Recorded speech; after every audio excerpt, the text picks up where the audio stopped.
Hey, it's Paul from howtoplaybassdotcom. Today we're going to look at a basic version of Isn't She Lovely by Stevie Wonder. I say basic version because the original recording, which is 6.5 minutes long, Stevie plays keyboard bass on it, and there's two 8-bar progressions that follow each other and just repeat and cycle around through the song, and he pretty much never plays any of them the same way, and it's an incredible performance and some excellent stuff in there. I'm actually transcribing it as I'm filming this at the same time. It's taken me a while because there's some highly complex sections.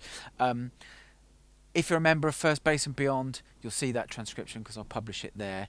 If you're not, then you can go to my website, click the link underneath the video and go and check out some details of First Bass and Beyond. But if you're not a member of my free monthly e-zine, which is something slightly different, go and sign up for that. You get a ton of bass goodies as a thank you for signing up. You'll see at the sign up page. So go and do that, and then come back here and we'll quickly look at the 4-bar intro, and then we'll look at the basic chorus pattern and a basic verse pattern, and then after that we'll look at a more complex chorus and verse pattern, the kind of thing you could use under the solo. So a great bass performance, which I didn't realise how good it was until I had a really close listen. So I highly recommend you get the original song and you have a close listen. In fact, the album that it's from is a corking album. There's some brilliant stuff on it, so you should get that as well. Anyway, enough of the talk. Let's get on with the lesson and go look at the intro.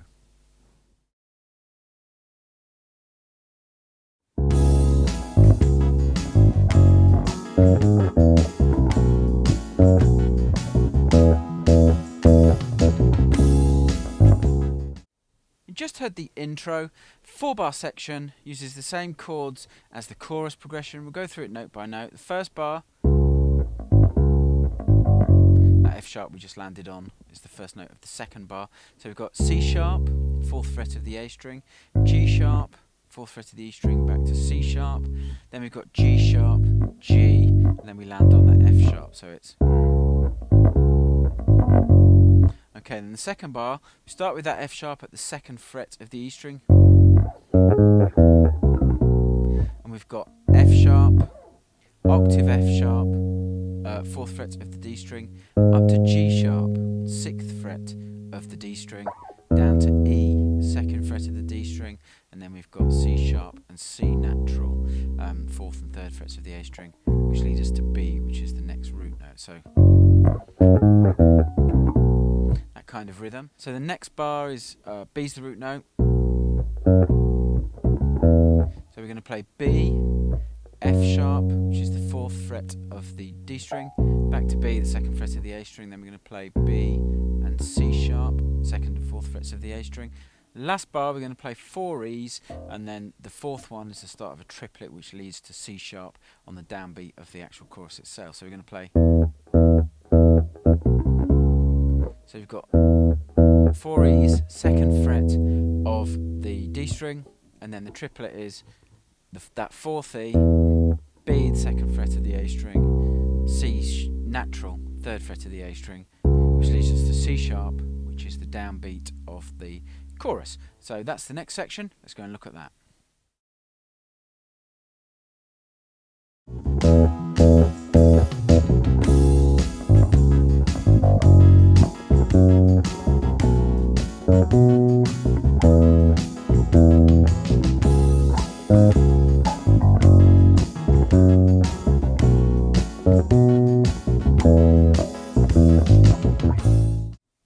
Okay, just heard the chorus, first playthrough of the chorus. Starts off with the vocal, Isn't She Lovely?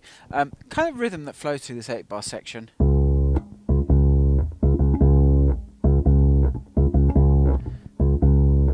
So you're hitting the downbeats, or the hitting beats 1 and 3. You've got a swing or swung 8th note on the and of beat 2, and then you've got a triplet on beat 4 that you miss out the first note of.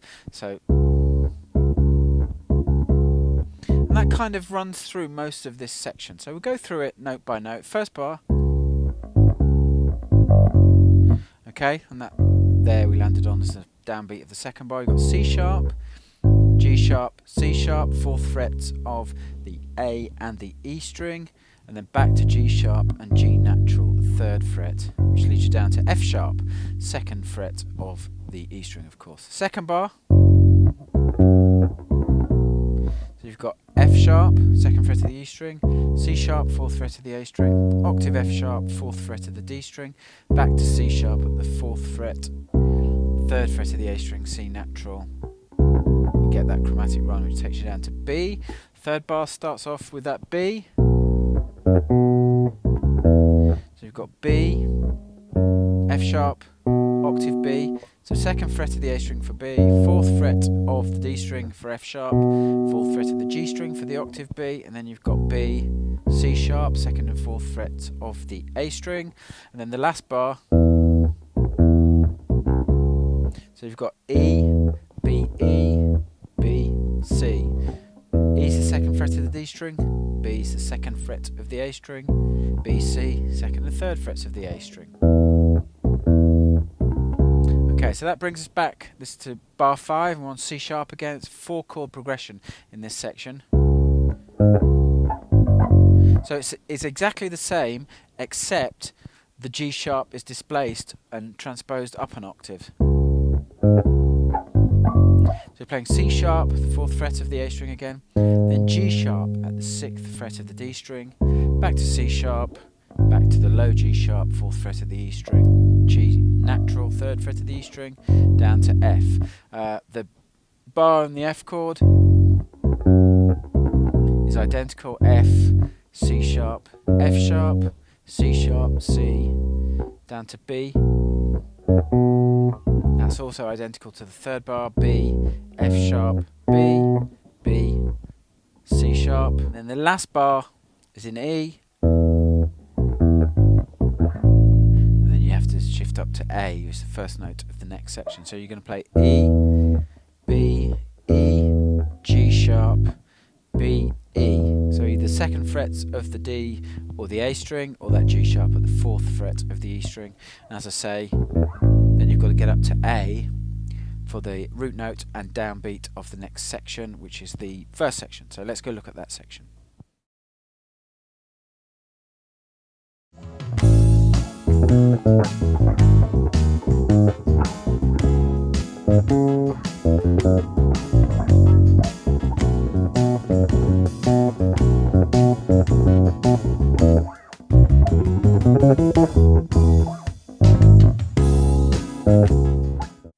Okay, the verse is an 8-bar section. I'm going to do it in 2-bar pieces because it makes more sense. There's some nice bits going on. So the first 2-bar section, you're going to play something like this.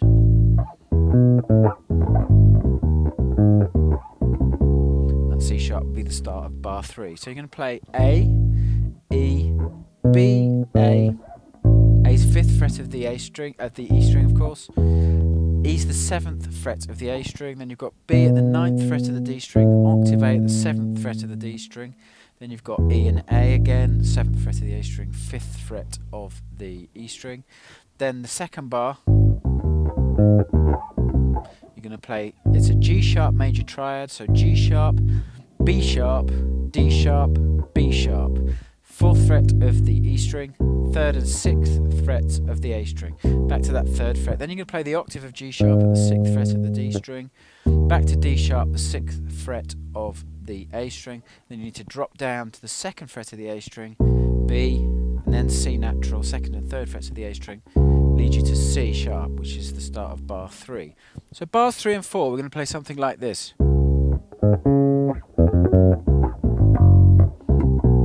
That B will be the start of bar 5. So you can play C sharp, 4th fret of the A string, G sharp, 6th fret of the D string, octave C sharp, 6th fret of the G string. Then drop down to E and E sharp or F natural, however you want to think of it, 2nd and 3rd frets of the D string.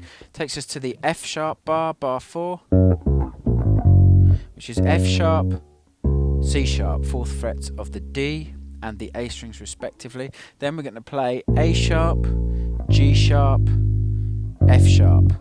You could either play it A sharp, G sharp, F sharp, 6, 4 and 2 of the E string, or A sharp, 1st fret of the A string, G sharp, 4th fret of the E string, F sharp, 2nd fret of the E string.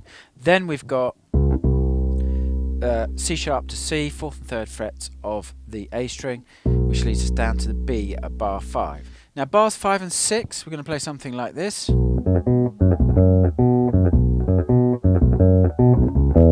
That E's the start of the riff, the start of bar 7. So we're just playing B, F sharp, B, F sharp.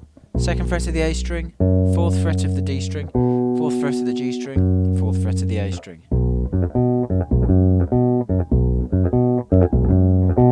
And there's just that triplet at the end of bar 6, octave B, low B, C sharp at the fourth fret of the A string. And then you've got the stab, E, second fret of the D string, and then you've got the run that all the instruments play. And on this occasion, and for the kind of the vocal sections, we're going to play something like this. Okay, so what you're playing is B, C sharp, 7th and 9th frets of the E string. You're playing E, F sharp, G sharp, 7th, 9th and 11th frets of the A string. Octave B, C sharp, 9th and 11th frets of the D string. Then you're playing E, the 9th fret of the G string. You're playing E again and immediately dropping down to the octave below, which is at the 7th fret of the A string. And then those last two notes, G sharp, 4th fret of the E string. Now when you're playing a line like this that you have to play and get right because lots of the other instruments in the band are playing it, start out really slowly. Don't try and play it to tempo straight away. Just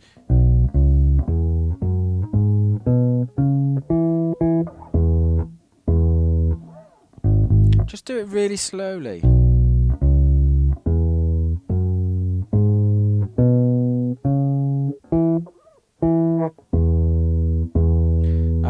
Doesn't have to be in any kind of tempo. Just give your fingers and your mind and your brain time to memorize the sequence. And don't start taking it up in tempo until you've got the sequence memorized. That's the big problem I see with people trying to learn something like this. So same for me too. If I'm trying to learn something like this, I'll always learn it slowly, out of tempo,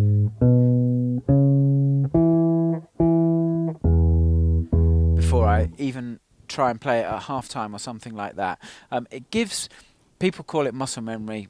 No such thing as muscle memory, but the concept is good, and we'll stick with that for the moment. The more times you play it through and get it right, get the sequence right, the more times your brain will remember that sequence, and the easier it will become. It will become progressively easier to actually play that. So that's the verse section for use under the vocal verses. We're going to move on and look at the chorus and the verse that you can use under the harmonica solo.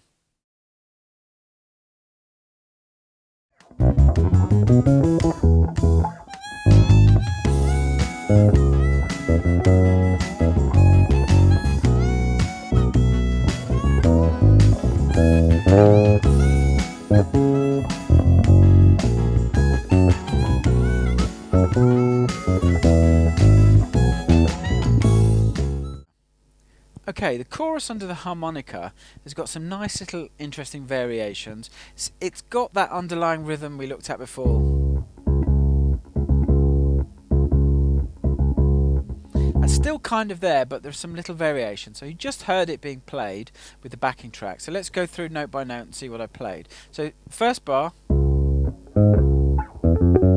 we played that. So it's C sharp, G sharp, C sharp. We've done that before, 4th and 6th fret of the A and the D string, and then we went to E and E sharp or F natural, the notes that push towards F sharp, which is the first note of the next bar. The second bar, we play something like this. So it's F, E, C sharp, low F sharp, C sharp, low F sharp, C sharp, F 4th fret of the D string, E the 2nd fret, C sharp 4th fret of the A string, and then F sharp to C sharp is 2nd to 4th frets of the E and the A string. The third bar in B, very straightforward. You just B, B, B, B, C sharp, and then you're up to E. Fourth bar, we've got a little variation of the rhythm. You're going to play something like this. So you're playing E, down to G sharp, second fret of the D string down to the fourth fret of the E string. Then you're playing B, C sharp, second and fourth fret of the A strings again, E at the second fret of the D string again. Then we need to get up to G sharp, the sixth fret. Now that's quite a stretch, so one way you can do it is just fret the F sharp and slide into the G sharp, and gives your line a little bit of colour, quite a nice thing to add. Okay, fifth bar. So this time we're playing C, C sharp, G sharp, octave C sharp, and then we're dropping down to the open string and playing F natural, the first fret of the E string, the open E string we drop down to. C sharp, fourth fret of the A string, G sharp, sixth fret D string, octave C sharp, sixth fret G string. And then for that F sharp bar we're going to play. So you're going to play F sharp, A sharp, F sharp second fret of the E string, A sharp's first fret of the A string, C sharp, F sharp, fourth frets of the A and the D string, and then you've got the chromatic C sharp, C natural, fourth and third frets of the A string. Then for the bar in B, bar 7, so you're just playing B, F sharp, octave B, and then F sharp, F natural. So B's second fret of the A string, fourth fret of the D and the G string for F sharp and B, and then F sharp and F natural, fourth and third fret of the D string, of course, to take us down to E. And then the last bar you're going to play something like this. That open A is the first note of the next section. So you're going to play E, G sharp, fourth fret of the A string, B, E, second frets of the A and the D string, and then B and B flat, second and first frets of the A string. That takes us down to A. So that's the first note of the verse under the harmonica solo. Let's go look at that section.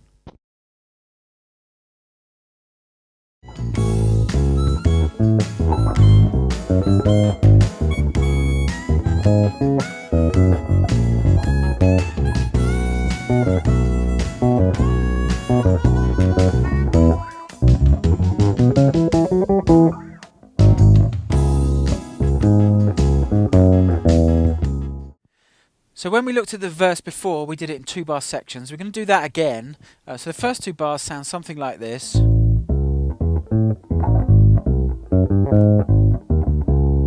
So some nice rhythmic stuff going on there from Stevie. The notes are fairly straightforward. They're mostly arpeggio notes with some chromatic lines as well. So first we're playing A, either 5th fret of the E string or open A string is where I left off at the end of the next section. So open A string, C sharp at the 4th fret of the A string, E, the 7th fret of the A string, octave A, 7th fret of the D string, back to E at the 7th fret, and then back to A, 5th fret of the E string or the open A string. Then on the next bar we're playing G sharp. So you're playing G sharp, B sharp, 4th and 3rd frets of the E, A string respectively. Then you're playing F sharp, G natural, G sharp, 4th, 5th and 6th frets of the D string, then down to the low G sharp, 4th fret of the E string. Then you've got the chromatic connectors, D sharp, D natural, 6 and 5 of the A string, which pushes us down to A. Sorry, not to A, pushes down to C sharp. So that C sharp's the first note of this section. I'll play the next 2 bars, bar 3 and bar 4 of this section.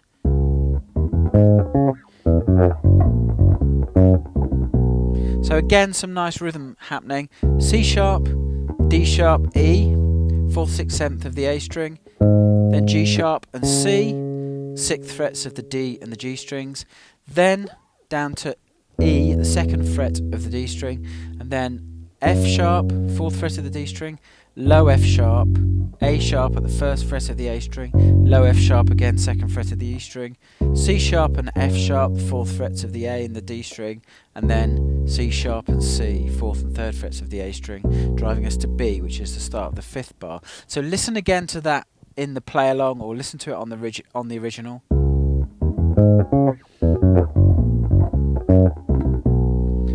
Nice little bit of playing, nice little bit of rhythm. The notes themselves, pretty simple. That C sharp is a minor chord. You're just playing the first, second and flat 3, fifth and the octave, and then the E you can consider as being an approach note for the F sharp. But nice little pattern, works quite nicely. That leads us to bars 5 and 6, where we're going to play something like this. And that E, of course, is the stab before the riff. So you're just playing B, 2nd fret of the A string, octave B, 4th fret of the G string, F sharp, 4th fret of the D string, back to B, octave B, F sharp, low B, octave B, F sharp, low B, F sharp, F sharp, B, C sharp, 4th fret of the A string, and E at the 2nd fret of the D string, which leads us to the riff. Now, when we play the riff on this time through, we're going to play a slight variation. B, C sharp as before, E, F sharp, G sharp as before, octave B, C sharp as before, E, then we're going to play E, F sharp, G, 9th, 11th, 12th frets of the G string, back to E at the 9th fret, then you've got those low hits on the G sharp, 4th fret of the E string, and then you're back into the main kind of riff. As before,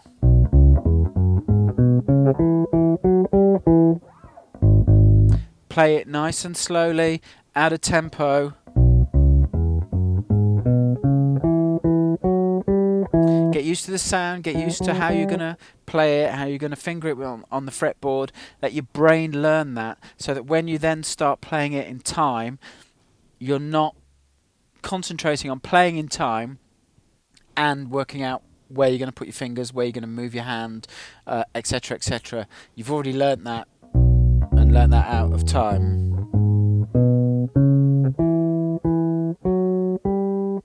So you do that first, do it slowly, do it a few times, as many times as you need, and only then when you start getting familiar and comfortable with it, you start trying to play it at tempo. Now, those parts will allow you to play through in a basic kind of way with Isn't She Lovely. As I said in the intro, the full transcription of the original version is an incredible piece of playing. I do recommend you hunt it down, listen to it, take some things from it, because it's a great study for bass players. I highly recommend that you do that, because it will really push your understanding of creating bass lines that move around and are quite dynamic, and you can... Stevie Wonder he doesn't really do synth bass lines like this anymore, but he had a really interesting synth bass style going on around this period, about the mid-70s, and there's quite a few tracks that he did where you can take his conception and apply some of his ideas to electric bass, and it'll give you some nice, fresh sounding ideas, because he was very much ahead of times with some of the things he was doing. So anyway, I hope you enjoy the lesson. Do go and listen to the original. The original's 6.5 minutes long, not the 3.5 minutes single version. It's a masterpiece of playing. Absolutely killer bass line. I nearly fell off my chair when I actually had a good sit down and listen to it. Some great things going on. So I hope you enjoy that. Put that all together and you can play through, and I'll catch you in the next tutorial.